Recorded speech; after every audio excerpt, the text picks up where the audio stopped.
দ্বিতীয় সেলিম ছিলেন সুলতান সুলাইমান ও হুররাম সুলতানের পুত্র। তিনি 11তম সুলতান ছিলেন, যিনি অটোম্যান সাম্রাজ্য শাসন করেন। 1524 খ্রিস্টাব্দে সেলিম ইস্তাম্বুলে জন্মগ্রহণ করেন। তিনি ছিলেন শাহজাদা মুস্তফার সৎ ভাই এবং শাহজাদা সেলিম, মেহরিমা সুলতান, শাহজাদা বায়েজিদ এবং শাহজাদা জাহাঙ্গীরের আপন ভাই।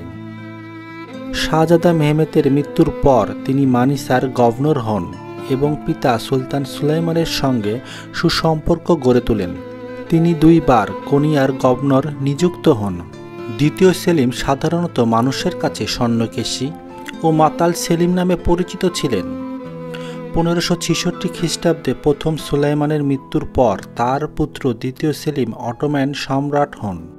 দ্বিতীয় সেলিম দয়ালু ছিলেন, তবে তিনি মদ্যপানে আসক্ত হওয়ায় শাসনকার্যে অনাগ্রহী ছিলেন। ফলে প্রধান উজির শেকুল্লো মেহমেদ পাশাকে শাসনকার্য পরিচালনার দায়িত্ব দিয়েছিলেন।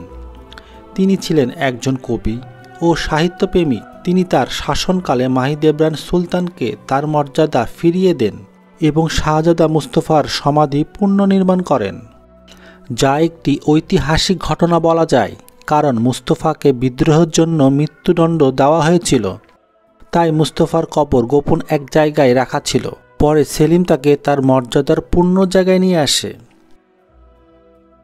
দ্বিতীয় সেলিম এই প্রথম ওসমানীয় খলিফা যে কখনো নিজে যুদ্ধে অংশগ্রহণ করেননি, তবে তার উজিরে আজম শেকুল্লো মেহমেদকে বহু অভিযান পরিচালনা করেছেন।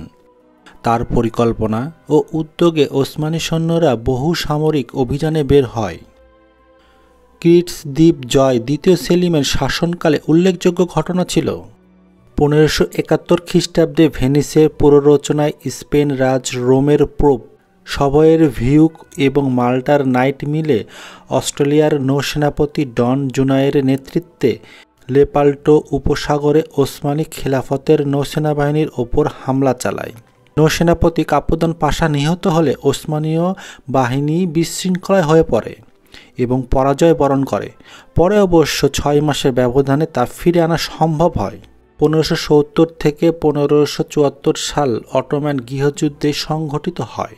1574 খ্রিস্টাব্দে সুলতান সেলিমের মৃত্যুর পর তার পুত্র তৃতীয় মুরাদ তুর্কির অটোম্যান সম্রাটের সুলতান হন। সেলিম ছিলেন একজন মদ্যপানকারী ও লোভী সুলতান, যা অটোম্যান সাম্রাজ্যের জন্য ন্যাক্কারজনক।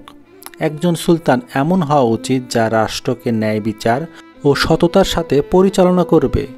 কিন্তু মানুষের মনে যদি ওই রাজার প্রতি ঘৃণা জন্মায় বা ওই সুলতান যদি মদ্যপানকারী বা লোভী হয়, তাহলে ইতিহাসে সে যত কিছুই অর্জন করুক না কেন, মানুষ তাকে ঘৃণার চোখে দেখবে।